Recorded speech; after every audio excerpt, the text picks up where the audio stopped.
Hi friends, welcome to TFC media planet leaf. సామాన్యంగా పాములను చూస్తే ఎవరైనా భయంతో హడలి చేస్తారు. ఎందుకంటే వాటి కాటుకి ఎంతటి వారైనా కాటికి పయనం చేయాల్సిందే. అలాంటిది మన దేశంలో పాములను దైవంగా పూజిస్తాం. వాటికి గుడులు కట్టి సంబరాలు కూడా చేస్తాం. మరీ ముఖ్యంగా మన దక్షిణ భారతదేశంలో ఈ ఆచారం ఎక్కువగా కనిపిస్తుంది. పాములలో నాగుపాములకి ఒక ప్రత్యేక గుర్తింపు. ఎందుకంటే నాగుపాములలో కొన్ని దేవనాగులు ఉంటాయి. ఇవి 100 సంవత్సరాల పైగా బ్రతికి ఇచ్ఛారూపధారులుగా అవుతాయట.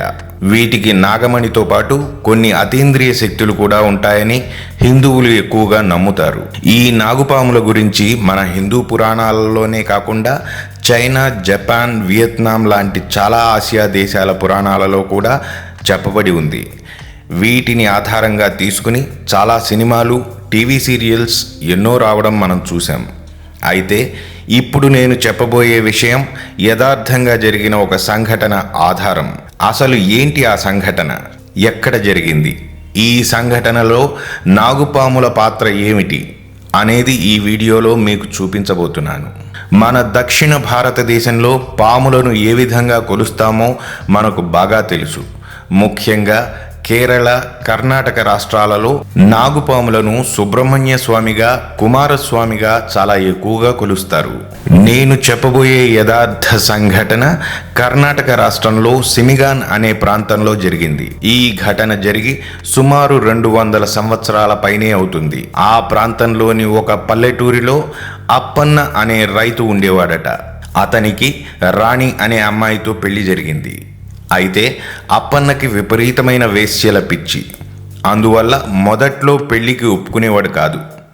కానీ అతను పెద్దల బలవంతంతో పెళ్లి చేసుకున్నాడు.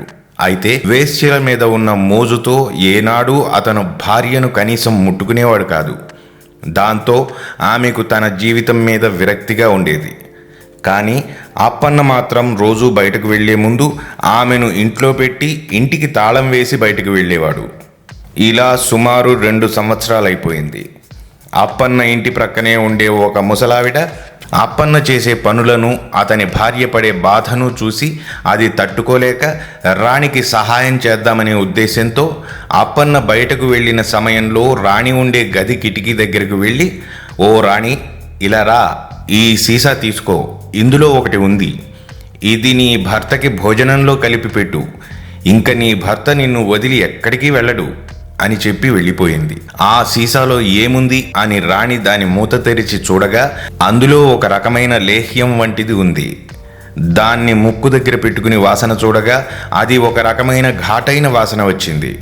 ఇలాంటిది అన్నంలో కలిపి పెడితే ఆ వింతైన వాసనకి తన భర్తకి కోపం వచ్చి కొడతాడేమో అన్న భయంతో ఆ సీసాను ఆమె ఇంటి పెరట్లో ఉన్న ఒక పుట్టలోకి విసిరింది. అందులో ఒక మగనాగుపాము నివసిస్తుంది. అయితే అది ఇష్టారూపి అయిన మహిమగల నాగరాజు అనే విషయం ఎవరికీ తెలియదు. ఆ సీసాలోని లేహ్యం ఆ నాగరాజు మీద పడటంతో ఆ వశీకర లేహ్యం శక్తితో నాగరాజుకి తీవ్రమైన కామవాంఛ కలిగింది. ఈ లేహ్యం ఎవరు వేశారు అని తన దివ్య దృష్టితో చూసిన నాగరాజు రాణి యొక్క జీవితం గురించి మొత్తం తెలుసుకున్నాడు.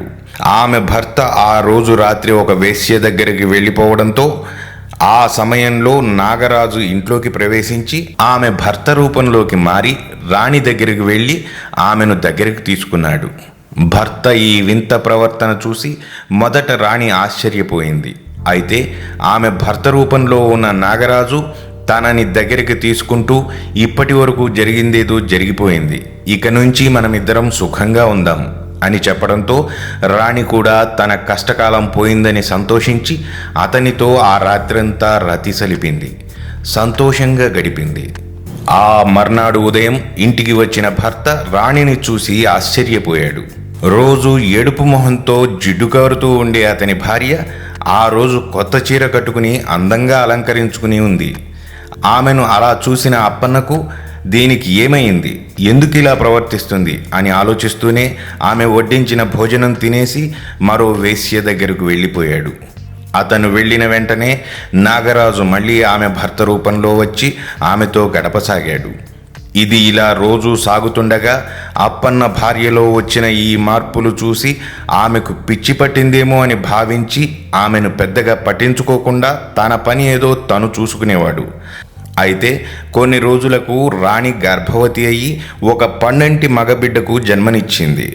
దాంతో అప్పన్నకు విపరీతమైన కోపం వచ్చి రాణిని తీవ్రంగా తిడుతూ గ్రామ పెద్దల దగ్గరకు వెళ్ళాడు. అక్కడ గ్రామ పెద్దలతో, వాడు నా కొడుకు కాదు, నా భార్య వేరెవరితోనో అక్రమ సంబంధం పెట్టుకుని ఆ బిడ్డని కన్నది. మా వివాహం జరిగినప్పటి నుండి ఇప్పటి వరకు నేను నా భార్యను కనీసం తాకను కూడా లేదు. అలాంటిది ఆమె ఇప్పుడు కొడుకుని ఎలా కన్నది? ఆమె నాకు వద్దు, ఆమెకు నాకు విడాకులిప్పించండి అంటూ అప్పన్న ఆ గ్రామ పెద్దలతో తన గోడు వెళ్ళబోసుకున్నాడు. అయితే రాణి మాత్రం తాను ఏ తప్పు చేయలేదని, ఈ బిడ్డ మా ఇద్దరి సంతానమేనని ఆవేదనతో ఏడుస్తూ ఆ పెద్దల కాళ్ళు పట్టుకుంది. ఈ సమస్యను చూసి కొంచెం సేపు బుర్రగోక్కున్న గ్రామ పెద్దలు చివరికి ఒక ఉపాయం ఆలోచించారు. అప్పుడు రాణిని పిలిచి, నువ్వు నిజంగా ఏ తప్పు చేయకపోయి ఉంటే, నువ్వు చెబుతున్నది సత్యమైతే మీ ఇంటి పెరట్లో ఉండే పుట్టలో చేయి పెట్టి అందులోని నాగుపాముని నీ చేతితో పట్టుకుని చూపించు. నువ్వు చెప్పేది సత్యమైతే అది నిన్ను కాటు వేయదు, అదే అసత్యమైతే దాని కాటుకి నువ్వు మరణిస్తావు అని చెప్పారు. రాణి వెంటనే నేను పతివ్రతను కాబట్టి నాకు ఎటువంటి భయం లేదు అని చెప్పి ఆ పుట్టలో చెయ్యి పెట్టి అందులోంచి ఆ నాగుపామును తీసి తన 2 చేతులతో పట్టుకుని చూపించింది. ఆ నాగరాజు రాణిని గాఢంగా ప్రేమించడం చేత ఆమెను కాటు వేయకుండా ఆమె పైకి పాకి తన మెడను చుట్టుకుని ఆమె తలపై నుంచి పెద్ద పడగను విప్పి కొంచెం సేపు ఉండి వెళ్ళిపోయింది. ఇది చూసిన ఊరి జనం, పెద్దలు రాణి మహాపతివ్రతని, ఆమెను బాధ పెడితే నీ కాళ్ళు చేతులు విరక్కొడతామని అప్పన్నని మందలించారు. దాంతో అప్పన్న కూడా కొంచెం సేపు అయోమయంలో పడి, ఒకవేళ నేను ఎప్పుడైనా తాగిన మత్తులో ఆమెతో గడిపి ఉండొచ్చని భావించి తన భార్యను కొడుకుని దగ్గరికి తీసుకుని చెడు వ్యసనాలు అన్నీ మానేసి తన భార్యతో సుఖంగా జీవితం గడిపాడట. ఆ తరువాతి కాలంలో ఈ కథ కర్ణాటకలో చాలా ప్రసిద్ధి చెందింది. ఈ కథను అక్కడ బుర్ర కథగా ఊరూరా వాడవాడలా చెప్పుకునేవారు. ఇది కథ కాదని, యథార్థ ఘటన అని అక్కడి ప్రజల ప్రగాఢ నమ్మకం. అయితే ఈ కథను ప్రముఖ రచయిత శ్రీ గిరీష్ కర్నాడ్ నాగమండల అనే పేరుతో ఒక పుస్తకం కూడా రాశారు. ఈ పుస్తకం అప్పట్లో చాలా పాపులర్ బుక్గా భారీ వసూళ్లు తెచ్చిపెట్టింది. ఆ తరువాత ఈ కథను ఆ ప్రాంతంలో ఎన్నో స్టేజ్ షోలలో కూడా ప్రదర్శించేవారు. సో ఇది ఫ్రెండ్స్, నాగరాజు ఒక మానవ స్త్రీని మోహించిన కథ. ఇది నిజంగా జరిగిందా లేదా అనే విషయంపై సరైన ఆధారాలు లేనప్పటికీ ఇది ఒక యథార్థ ఘటన క్రిందే అక్కడి ప్రజలు నమ్ముతారు. ఎన్నో మనకు తెలియని రహస్యాలు కాలం తన గర్భంలో దాచేసుకున్నట్లు ఈ కథ యొక్క ఆధారాలను కాలం తనలో కలిపేసుకుని ఇది ఒక అంతుచిక్కని రహస్యంగా మనకు వదిలేసింది.